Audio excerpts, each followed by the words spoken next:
God, where are you? It's a question we've all asked in the face of suffering. But when Jesus utters this derelict cry from the cross, hanging in agony and circled by those who mock and abuse him, the meaning reaches far beyond personal despair. Jesus had surrendered to the Father's will, praying, "Not my will, but yours be done." He even said, "I and the Father are one."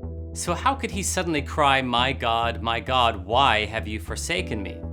Many Christians, especially in Protestant circles, believe that in this moment Jesus was spiritually separated from the Father, bearing sin, even becoming sin for humanity, taking on the brunt of divine wrath in our place.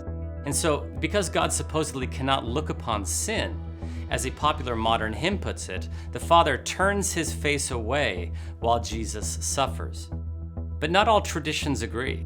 Orthodox and Catholic voices hear Jesus' cry not as a literal divine abandonment, which they argue would imply a rupture within the Trinity, but as an expressive lament rooted in the cries of David long before. To find answers, we're going to explore Matthew's passion narrative in light of Psalm 22, to uncover how an ancient lament becomes a testimony of faith and God's abiding presence.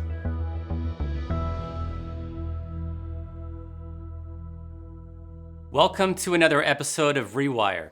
In today's episode, we're going to be wrestling with the question, did God truly abandon Jesus at the cross in any real or ontological way? We're also going to go deep into Psalm 22 and its significance for Matthew's passion narrative. Now here's where we're headed. First, we'll examine the so-called cry of dereliction and why Matthew records these words in Aramaic. Then we'll look at the cry in the context of the chapter. And finally, we'll highlight some often overlooked aspects of Psalm 22 and consider questions like, does this psalm foreshadow the crucifixion of Jesus? Now, closely related to this question about did God abandon Jesus is Paul's statement in 2 Corinthians 5 that says that Jesus became sin. I'll be addressing that in a follow-up video, so keep an eye out for it. Let's dive in. We're going to start with Matthew 27, verse 46. "And about the 9th hour, Jesus cried out in a loud voice, saying, Eli, Eli, lema sabachthani? That is, my God, why have you forsaken me?" Notice that Matthew doesn't add a parenthetical comment about this being a quotation of Psalm 22, verse 1, but that's clearly what Jesus is invoking here. Matthew leaves us with these words as Jesus' final cry before yielding his spirit. So they do carry some thematic weight. Now, what's fascinating here is that Matthew preserves the Aramaic words, Eli, Eli, lema sabachthani, which closely parallel the opening line of Psalm 22 in Hebrew. The last verb differs, sabachthani in Aramaic versus azavtani in Hebrew, but the meaning is the same. Why have you forsaken me?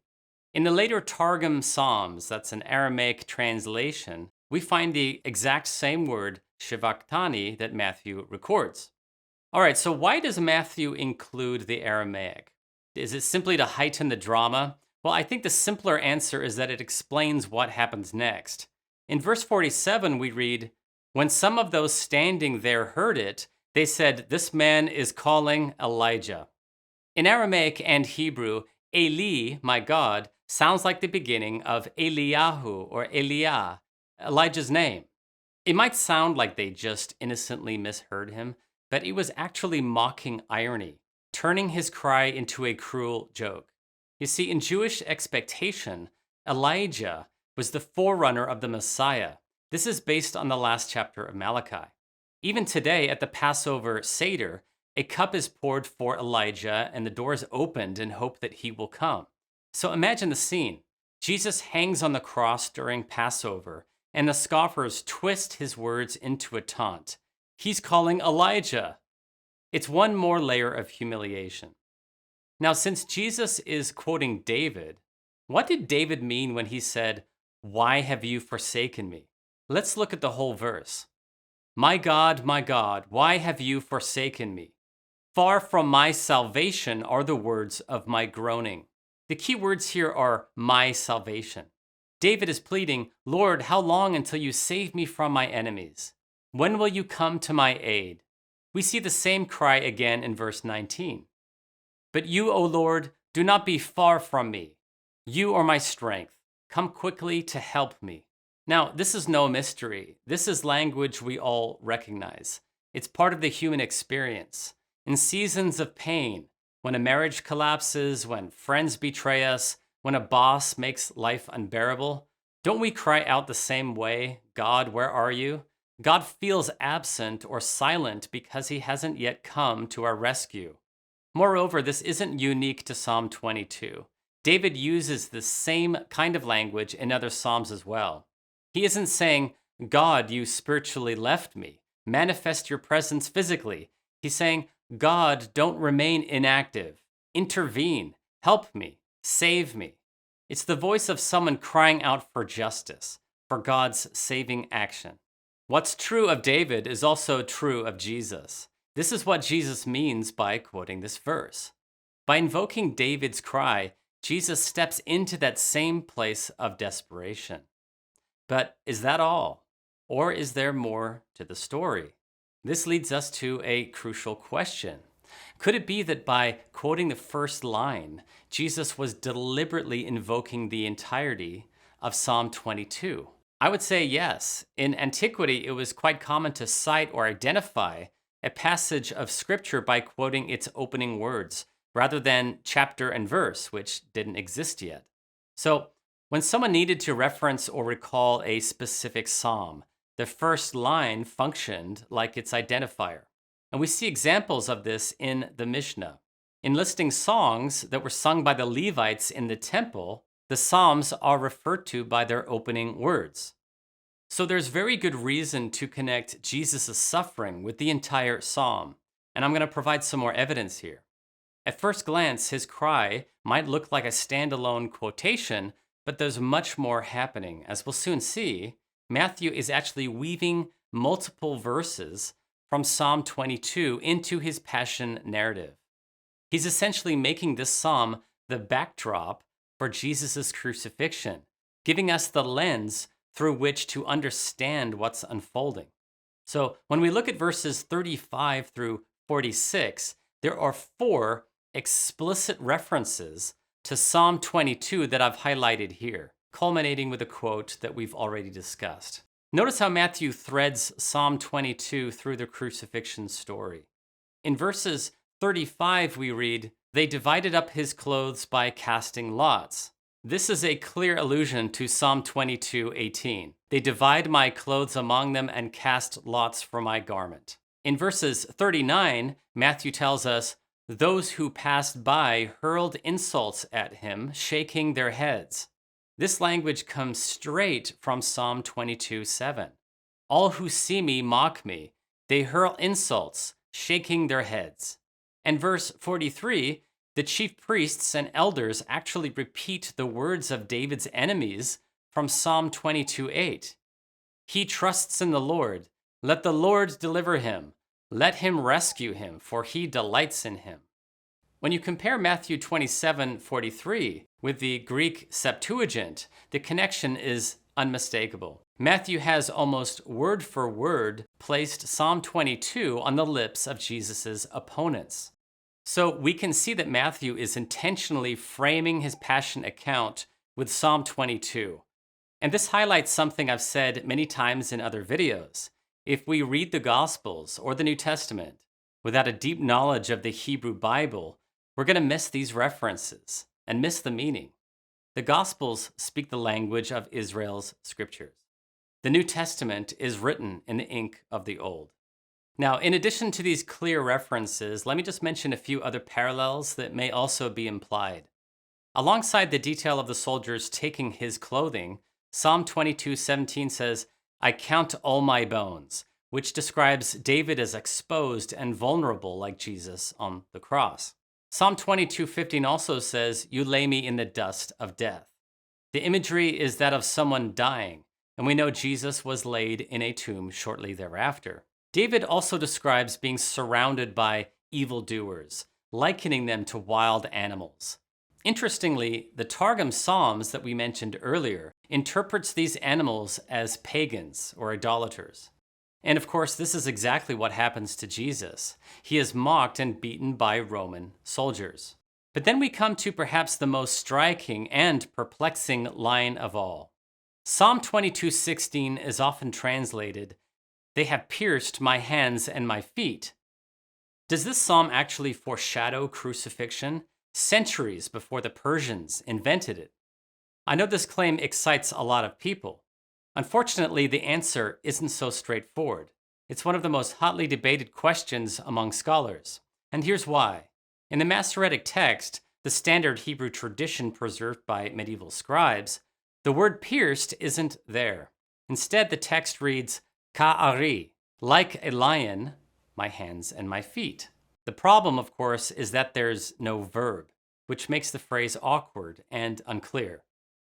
On the other hand, the Greek Septuagint says, "They have dug my hands and my feet." This seems to reflect a different Hebrew reading, karu instead of ka'ari, which also appears in a Dead Sea Scroll fragment, depending on how the final letter is interpreted. This suggests that there may have been an older Hebrew tradition behind it. But it's important to note, not a single Hebrew manuscript actually uses the word pierced here, as we do find explicitly in prophetic passages like Zechariah 12 or Isaiah 53. That's why it can be a bit misleading when many modern translations insert this word pierced into Psalm 22:16. Having said that, even if we stick with a Masoretic reading, Jewish tradition often blends these images together. For example, the Targum Psalms interprets the line as biting my hands and my feet. Either way, the common picture is that David's hands and feet were wounded and mauled by his enemies. And from that perspective, the Psalms' haunting words stretch across time, finding their parallel in the Passion narrative. All this to say, yes, Jesus and Matthew invoke the entirety of the psalm. That's especially relevant because what begins in lament ends in victory. Notice the shift that takes place in verse 21. This follows David's cry for help, reminding God of his previous faithfulness to Israel and descriptions of his present suffering. After he says, "Save me," we find these words, "You have answered me. I will recount your name to my brothers." By the way, that's the same language Jesus uses after his resurrection. In his appearance to the women at the tomb, he says, "Go tell my brothers." In the midst of the assembly, I will praise you. This verse is actually quoted in Hebrews 2:11. You who fear the Lord, praise him. All you seed of Jacob, glorify him, and stand in awe of him, all you seed of Israel. For he has not despised, and he has not abhorred the affliction of the afflicted one. And he has not hidden his face from him. But when he cried to him for help, he heard. This psalm begins with a cry out to God, seemingly unheard. Yet by verse 24, we learn that God did not hide his face from him. He was never absent in his suffering. And when you read Matthew's crucifixion account, while the Father doesn't speak audibly from heaven, he was far from silent. The darkness, the earthquake, the torn veil, all these cosmic signs expressed his grief and outrage, not against his Son, but against those putting him to death. Even more remarkable, the psalmist envisions the outcome of this suffering, nothing less than the restoration of the world to God. And all the ends of the earth will remember and turn to the Lord. All the families of the nations will bow before you. The psalm closes with a vision of future generations retelling the story of God's righteous acts, the vindication of the afflicted one.